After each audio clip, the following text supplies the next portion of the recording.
Welcome to The Next Track, a podcast about how people listen to music today. I'm Doug Adams. And I'm Kirk McElhearn. Hello, thanks for joining us today. You can follow us on Twitter at NextTrackCast. We also read your comments at thenexttrack.com, and we appreciate your reviews and ratings at Apple Podcasts or wherever else good reviews are left. So thank you very much. This is episode number 102 of The Next Track. We talk a lot on this show about listening to music, but sometimes it's better to not listen to music, don't you think? Well, yes, sometimes it's better not to listen to music. It can be good not to listen to music, not to listen with a purpose, attentively. I listen to music generally critically.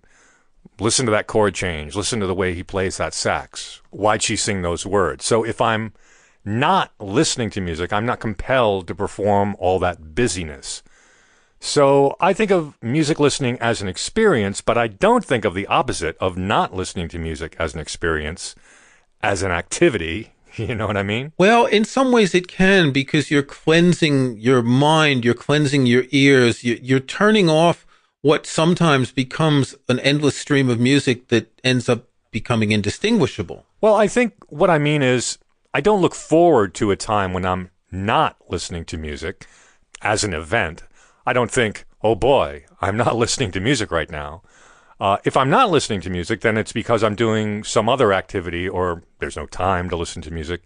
And that is the activity that I'm engaged in. Well, you always have time. You can just put it on in the background. But since both of us tend to be people who aren't background music listeners that much, it is a bit different to say, okay, you're doing your spring cleaning today, as you told me before the show. You could put some music on really loud, but maybe you just don't want to, because sometimes you want to focus on what you're doing. Right. Sometimes you just want a period of silence. But silence is not only interesting over a long period of time, say not listening to music for a day or a week, but it's also interesting to intersperse silence with music. One of the most popular articles on my website, and I'll link to it in the show notes, obviously, is one in which I talk about using silence within iTunes playlists, and I give links to a number of silent MP3 files, 15 seconds, 30 seconds, a minute, etc. And I'm constantly getting comments and emails from readers who are just so delighted to have found this. You get people who are teaching Pilates and they need to have silence after a song so people can take a break. Or someone who wrote me once, it's great for the music around my sermons to have these couple of minutes of silence in the playlist. Wedding playlists, people want to have silence. They want to have maybe 3 songs together, and then they want to have a few minutes of silence without having to worry about pressing pause and play again. Yeah, I've heard from users as well who would prefer a longer duration between the tracks of an album or a playlist. And iTunes doesn't have I guess you would say, a control for the inverse of crossfade. That is, you can't set the duration of space between tracks. And as you say, that's often desirable, even just for aesthetic reasons. So I have an AppleScript at my site called A Space Between that lets you set a specific duration of seconds between tracks in a playlist. What happens is you start the script, you enter a number of seconds, and the script will play each track in the playlist. And as it does, it will wait the number of seconds that you entered before playing each track. I think this is something we got used to with long playing records, right? I think the space between the tracks on a record can be 3 to 5 seconds. It does vary. I guess it varied depending on how it was mastered. Yeah. On the radio, obviously, they don't want silence, because if you switch to a radio station and it's silent, you're going to think there's something wrong and you'll press a different button. Let me tell you about silence at a radio station. When you get what's known as dead air at a radio station, everybody in the building panics because the program director wants to know why there's no music playing. The sales manager wants to know if his spots are going to play that he's sold and that he doesn't want to make them good later because it gets to be a big hassle, an accounting nightmare. So dead air is one of those things that introduces primal fear and angst in anybody who works at a radio station. And it's really funny. You're right. You can't have silence on a radio station. You just can't. There's no, the music is segued. Most of the time they crossfade over each other. There's absolutely no room for silence on a broadcast radio stream. Yet sometimes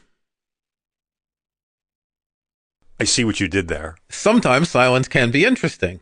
Sometimes it's a pause that makes you think about what you've just listened to and what's coming next. And this is something I find a little bit annoying with radio, is that you never have a break, that there's always this, it's like this constantly increasing wave, that the next song raises the wave a little bit more until you just get fatigued from all of this. I wonder how that evolved, because I can't imagine that radio always was like that. I mean, back in the 30s and 40s when they were looking around for programming, you know, if they had live music, there would, of course, be a pause between the performances. But I guess when it came time to playing recorded stuff, the space just seemed, I don't know. I think about it now, and unless I know that a radio station is playing an album or something, I certainly wouldn't expect there to be any space. No, and perhaps even in the early days of radio, the DJ would jump in as soon as the song finished, maybe because they didn't have the equipment to have double turntables, or I don't know how radio worked back then. They didn't have those carts that you mentioned in a recent episode about radio. You know, years ago here in Boston at WGBH, which is a non-commercial radio station, fairly well known, years ago, their morning classical music show called Morning Pro Musica was famously hosted by the beloved Robert J. Lertsema. And he spoke very slowly and deliberately. That was the Brandenburg Concerto, number 3 in G major, performed by the Academy of St. Martin's in the Field, and so on. And not only did he use silent spaces while he was speaking, he also left a lot of silence hanging there after playing a piece from a record. And for a morning show, it was wonderfully paced and relaxed. It's what we like to listen to in the morning. My father loved to listen to that every day. And in this case, the silence almost emphasized the non-silent parts. Well, when you think about classical music, you have to have silence in between movements. Not always. There are some, the last 2 movements of Beethoven's Ninth Symphony flow into each other, as we would say, segue. There are others, but the majority of classical pieces have silence in between movements. And when you go to a concert, obviously the silence is long enough for the final echo to decay, then for the orchestra to shift in their seats and turn pages and perhaps tune a little bit. Or if it's just, say, a solo pianist, long enough for him to adjust the stool and turn the pages on the score if he's using one. But it's always longer in concert than it is on a record. Some classical records have too little silence. As soon as the decay of the final chord has faded, it goes immediately into the next track. And I wonder if that's in part for radio. There are some record labels where there is more silence. And if I'm not mistaken, Bis Records, which is a Swedish label, tends to have more silence between movements than other labels. And I noticed this once some years ago. This is definitely intentional. This isn't an accident. You know, the person who's doing the final mastering of a record has to determine how much silence there is. And there's something about classical music where I want to have 10, 15 seconds at the end of a movement, because each movement generally has a sort of a resolution, and the next movement might be in a different key, and it's most likely in a different tempo. And, you know, there is some classical music that is designed to be more lively where you wouldn't want much silence, but there's a lot where you do want silence. The interesting thing about that is that it's risky to add silence to a record album because it adds length to the side, which of course the more groove you have on a record, the lower the fidelity will ultimately be, as we've discussed many times in the past. So it's interesting that they've decided to sacrifice, well, I don't know, you say 10 seconds or so between each song. That's well, this is on handful. CDs where this isn't an issue. We're thinking back to the LP days. I'm not sure if that was the case. Yeah. But on CDs, there's certainly more silence. Absolutely. Now, we can't talk about silence in classical music without talking about John Cage, can we? If someone has heard of John Cage at all, they probably have heard that he's the guy who wrote a piece of music that is 4 minutes and 33 seconds of silence. And this is weird. Because of licensing issues, we cannot play a recording of 4:33, nor can we perform it ourselves. That's kind of weird that we can't perform silence. Exactly. We could not do our own performance of 4 minutes and 33 seconds on this podcast. Now, we could do 4 minutes and 37 seconds. Yeah, because that would be a jam. That would be like a jam on 4 minutes 33. Well, that would be would that technically be a derivative work? I don't know. It'd be a cover. If it's technically a cover, then you're paying for royalties. But if you did an alternate version with a different length, maybe you could get away with it. It's an interesting piece that Cage composed around 1947 and 48. This was the time he was working on some of his most important early works, the sonatas and interludes for prepared piano. And believe not long after that, he wrote his first string quartet. And it's actually a 3-minute composition. It's not just 4 minutes and 33. It's 4 minutes and 33 of performance, plus the period in between the movements. So the original performance of this was in August 1952 by David Tudor, and this was in Woodstock, New York. And he sat down at the piano, and to mark the beginning of the piece, he closed the lid of the keyboard. And then he sat for the amount of time of the first movement, and then he opened it, and then shifted, adjusted his stool, and turned the page of the score, because there is a score. You can buy the score. I'll include an Amazon link in the show notes for anyone who wants it. And so he did this for the 3 movements. On the one hand, you can see this as a joke. And on another hand, it's an astounding conceptual work that says silence isn't silence. There's sound even in silence, and music can come from anything. Now, we did a show with Laura Kuhn, who runs the John Cage Trust. I'll link to that in the show notes. And I recounted my meeting with John Cage in his apartment on West 18th Street. You can't have met John Cage in that apartment where he had these windows open that were sort of facing to 6th Avenue. You can't meet with John Cage and not hear the traffic noise and think, okay. And for him, the traffic was music. And it's like I was sitting in my garden this weekend, and we had the first wonderful days of spring with warm weather and sun, and sitting out there and just listening to the birds and the breezes and the chirping on one side, the woodpecker over here, the buzzard whistling as he circled over the fields. And it's not just that there is no such thing as silence. It's that the music of the world itself is interesting. And the silence that we impose isn't absolute. And we can appreciate that there's something going on beyond the silence. When I was in high school, I had a music teacher who frequently said that anything that wasn't silent can be understood as music. And I mean, when you're in high school, that's a pretty mind-blowing concept anyway. But I suppose so, because noises, sounds, cacophony, they have a sort of pitch and perhaps a kind of tempo and attack, decay, sustained release properties. But absolute silence, I think I almost get nervous in very quiet places, like the dead air phenomenon I mentioned. It's almost unpleasant in more ways than one. Well, but there you're worried that the transmitter might have died. There is no such thing as absolute silence. You can go into what's called an anechoic room, which is a room that's basically a padded cell. And John Cage famously went into one of these rooms, and he said that he heard a high-pitched tone and a low-pitched tone. And some engineer outside said, well, the high-pitched tone is your nervous system and the low-pitched tone is your heartbeat. Unfortunately, this is wrong. The high-pitched tone is not your nervous system. Your nervous system does not make noise. Tinnitus makes noise. We both have tinnitus. We know about them high-pitched tones.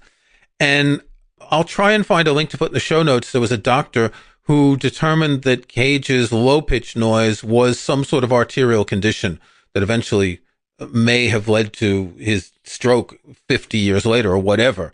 But it can't be silent.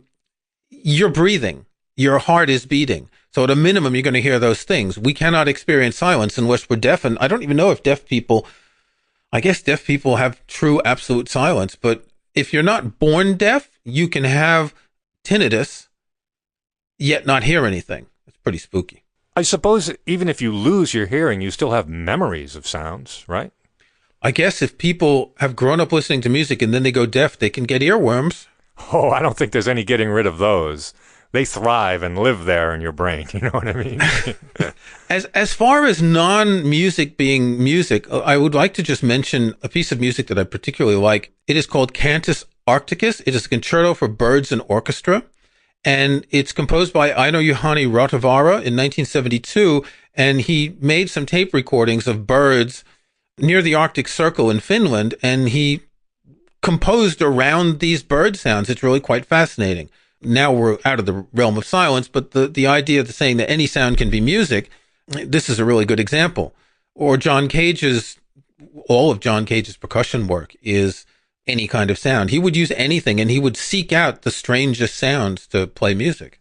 Just out of curiosity, the Bird piece, when an orchestra performs it, do they have to use the original tapes? I'm assuming they do use the original tape because it's scored to time to the tape. So I'm guessing someone's dubbed the tape and digitized it so they have it available. But it's a good point because, yeah, it is scored to time with the Byrds. If they had a different tape, they would have to play differently. You know, speaking of Byrds and classical music, Robert Lertsema, the radio host I mentioned, he began every morning show with a recording of Byrd songs about 5 or 6 minutes just before 6 a.m. It was a nice transition. You know, you're talking about live performances for classical music, but imagine going to a jazz or a rock or a folk performance, and they paused for as long as they would on the record. So as soon as the song was done, they waited 3 seconds and they started again. And there you are in the audience going, what the heck is going on? Because you expect a certain amount of space between the live performed songs. And I was imagining, you know, like going to a rock concert, and as soon as, you know, big finish, and then 2 seconds later, another song starts. Meanwhile, the audience is trying to figure out, should I applaud here? What is this? Is this all part of a big work? What? So it's really interesting that there's no silence. There's a space between the two songs, but it's not silent. But it is a duration that does take place between two big sounds, two performances of the song. And I thought that was really interesting because we've become accustomed to listening to song after song after song at home, but you go hear it performed, and it's a whole different thing. It's a whole, you know, you're expected to applaud or ray or bravo or whatever in between the song.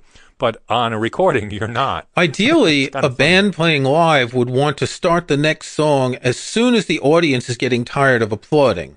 Yeah. Right? You want to keep them wanting more. You don't want it to get silent while the band's fixing a broken guitar string. One of my favorite Who albums is the Live at Leeds album, and Pete Townsend spends an inordinate amount of stage time talking about what they're going to play next. He goes on about how it was written, what the song means, how high on the charts it got. And at some shows, they would even explain the entire plot of Tommy before they played it. I mean, I suppose it's okay if you're there. You know, sort of it's sort of part of the performance. But on the recording, I mean, do I really want to hear all this stuff? I can think of two recordings that I've listened to in the past year or so that are like that. The first one is Jackson Browne, who recorded 2 solo acoustic live albums, 2005 and 2008. And it's song discussion, song discussion, song discussion, etc. So he's telling these stories about, you know, I was 16 years old and I wrote this song These Days, and Nico's recorded it and it became a hit. And this is really interesting the first time you listen to the record, but the second time you listen to the record, you don't want to listen to it again. And unfortunately, what happens is he'll be talking, and maybe 10 seconds before the end of the talking bit, he starts playing the guitar and picking a little bit, and then the talking track ends and the song track begins, so you can't just cut it out and skip it. And the other one is Bruce Springsteen. I purchased a live Bruce Springsteen concert a while ago, because he did one solo acoustic tour after The Ghost of Tom Joad was released. So the March 1996 concert in Belfast, Northern Ireland, is him on acoustic guitar, and he's telling some of the tales of the songs. And here, the stories that he's telling are part of the tracks. They're not separate tracks. But after I listened to it once, I didn't want to listen to it again. So I took a copy of all the files, and I edited them, and I cut out all the talk. And I think I saved about 20 minutes on what was a 2-hour plus concert. Wow. That's funny, though, that you had to edit. You had to edit the boss. Well, but how many times can you listen to these same stories about it was a dark and stormy night in Asbury Park, New Jersey? I agree. There's another unfortunate result of CD programming that I frequently have a problem with. Here's an example. On the album Get Your Ya-Ya's Out, which is a live album by the Rolling Stones, side 1 on the original LP ends with the song Midnight Rambler. The song ends, crowd cheers, the cheers fade. Side 2 opens with the crowd noise fading back up, and there's a woman in the audience shouting at Mick Jagger to play Paint It Black. She goes, "Paint it black, you devil." And the band starts to play the song Sympathy for the Devil. It's a cute little bit of programming there, right? Well, on the CD version, there is no fade between those two songs. And the bit where the woman is requesting Paint It Black is actually at the end of the previous track. So on a CD player or digital downloaded file or whatever, if you were to play Sympathy for the Devil, you would not hear that Paint It Black request intro. But to me, that's part of the song. But don't they do that for radio so that a DJ can cue up the song where the music starts? Because they may not want that intro. I assume that they always did it for anybody because you want the music to start right away. You don't want to hear the extraneous stuff. I'm not sure. I don't know what the policy is. I mean, if there is one. I don't know if there's a style guide for this. Right, exactly. One good example, though, is the Bob Dylan May 1666 concert at the Manchester Free Trade Hall, where just before Like a Rolling Stone, I think it was, someone yells out, "Judas," because he had betrayed his acoustic origins. And he says, "I don't believe you." And then he says to the band, "Play it effing loud." And boom, they really kick butt on that. And there's video of this track too. I can't imagine that being attached to the previous song and not attached to the song that they're really laying into. Exactly. And if you're listening to the full CD or the full record, you don't get, it just all runs together anyway. But if you're right, but it's when you stick it in a playlist or when it's on the radio or something. Exactly. So another time that silence is important is going back to classical music. I like string quartets. I like piano sonatas. And often there will be 2, sometimes even 3 on a CD. Now, the idea of putting on a CD, and in particular, let's say you've got an 8 CD set of Beethoven piano sonatas. The first CD is not necessarily going to be 1 and 2. It might be 1 and 3 and 4, and then 2 and 5 and 6 on the next one, something like that. I like to listen in order, which, okay, that's a little bit OCD, but I like to have some silence after a work when I'm listening to it. I don't like going from one into another without some sort of a pause. And very often on classical CDs, the amount of silence between movements is the same as the amount of silence between works. I would like 20 seconds between works. I would like the time. And so what I used to do is I would rip CDs, and instead of tagging them as a CD, I would tag each individual work. Piano Sonata number 1 by whichever performer. That would be the album name for me. So when I wanted to listen to it, I would play that piano sonata, and when it would get to the end, it would end, and I would say, okay, do I want to listen to another one? And move on. There's another sort of imposed silence that we would experience with LP records. I kind of hinted at it earlier, and that's when one side of the record finished playing, and then you had to flip the record to hear the other side, like that Rolling Stones album I mentioned. There's a definite demarcation between the last song of the first side and the first song of the second side. I mean, that's how the record goes. That's how all records go. So you became used to hearing a batch of music and then silence, flip the record, and then more songs. You don't get that with CDs or digital files. They just all run together. And there are lots of albums that we grew up listening to where that pause, that separation, is part of the album. So for laughs, I would sometimes in iTunes create individual playlists of each side of a record. So, for example, Exile on Main Street, another Stones album, is a double album. So I would create 4 playlists that emulated the side order of the original LP. And when you play each side as a playlist, well, iTunes stops when the last track of a playlist is played, because I wanted to experience that silence that occurred between the sides. But it was more than just silence. Oh, yeah. Well, you had to get up. You had to go to the turntable, lift the tone arm, or maybe you had an automatic changer, turn the record over, maybe use disc washer before you drop the needle.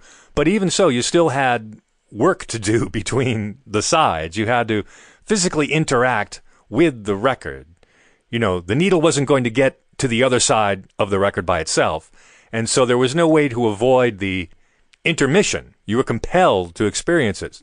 Well, if it was a 2-disc set and you had a changer, you could play sides 1 and 2, one after the other, but then you'd still have to flip for 3 and 4. But I mean, that's a good example. The end of side 1 is Tumbling Dice. You've got to have something happening between Tumbling Dice and Sweet Virginia at the beginning of side 2. If they run with just 3 seconds in between them, it's just not right. That's not how It doesn't seem right. the album was conceived. And, a lot of these records were conceived as a multi-movement work on a side. This isn't always the case, but I think some of the Stones records around that time are good examples of that. So sort of as an experiment, in order to recreate and re-experience that pause between the sides now in this digital era, I wrote a script for iTunes called Side Splitter. It will take a selection of tracks and allow you to demarcate the final song of each side on an album, and then it will create an individual playlist of each of those sides and then stick it in a playlist folder. And then, this is the fun part, then it will ask you if you want to play side one.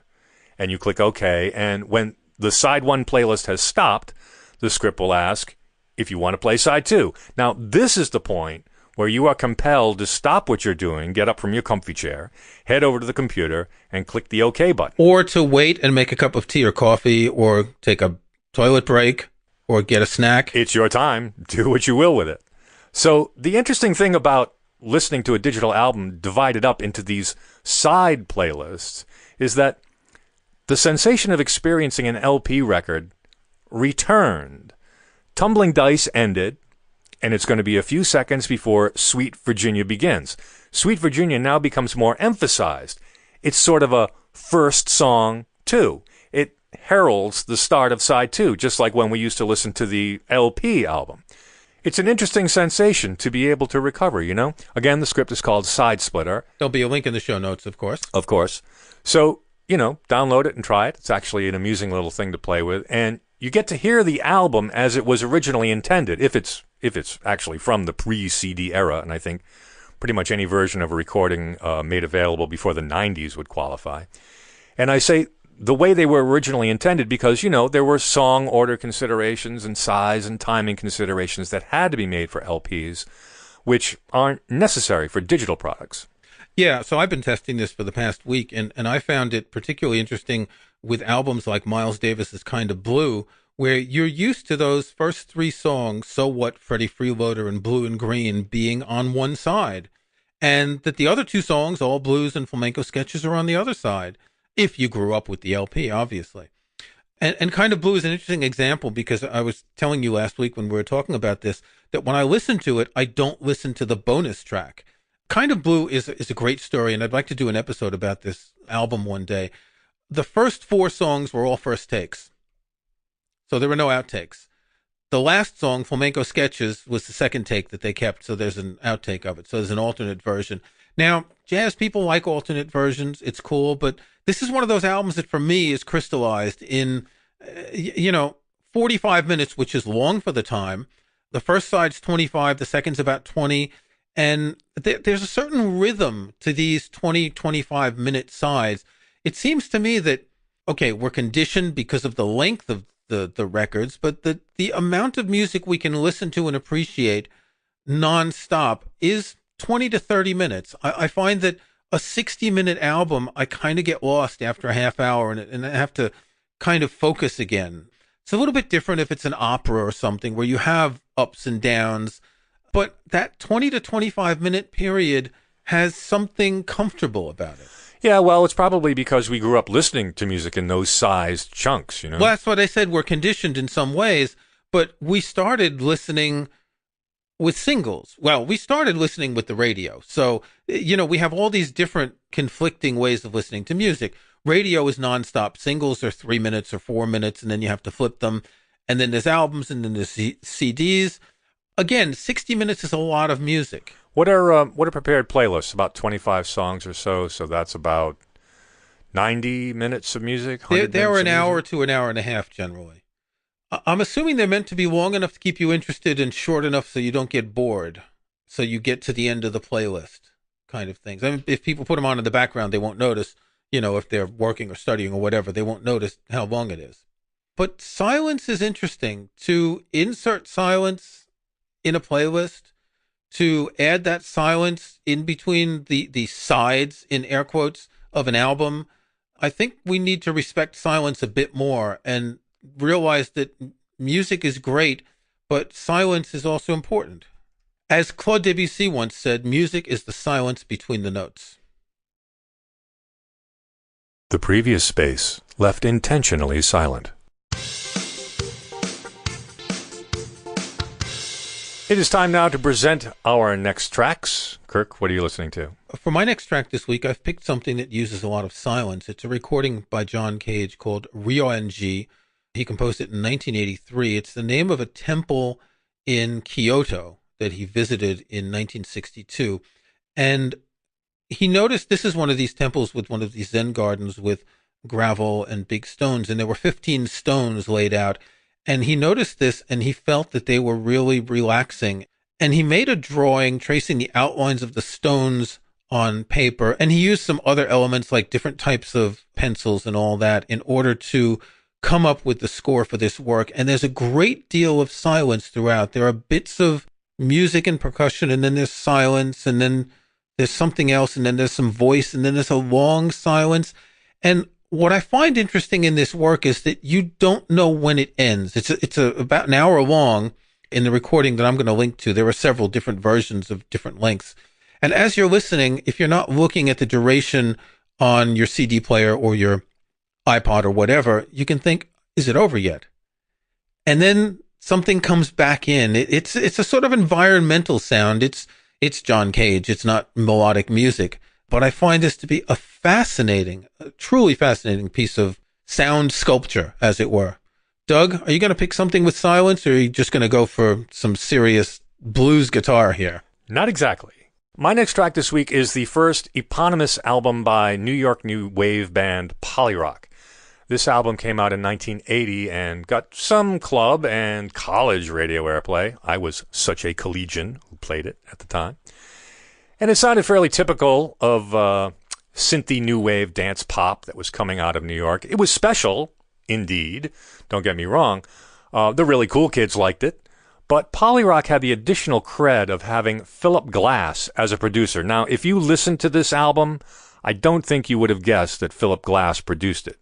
He also plays on it, but it's no Koyaanisqatsi, if you know what I mean. Polyrock does sound a little like early Talking Heads in that the instrumentation is minimal. It's generally upbeat. There are quirky vocals, more synth leads than guitar leads.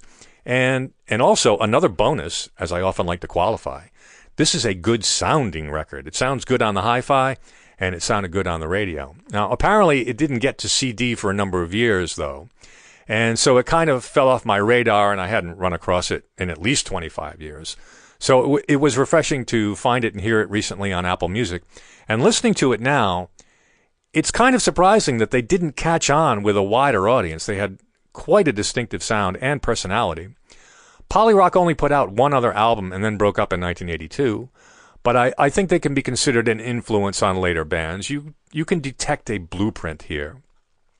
So this was a fun one to find and re-listen to after all these years. The first album by Polyrock, called Polyrock, is my next track. This has been The Next Track, a podcast about how people listen to music today. You can find show notes and links to some of the things we talked about in this and other episodes at thenexttrack.com. There's also a contact form there you can use to send us comments. If you like the show, we hope you'll subscribe in iTunes or your favorite podcast app. And please think about giving us a review or rating. We'd appreciate that. I'm Doug Adams, and for Kirk McElhearn, thanks for listening. We'll talk to you next time.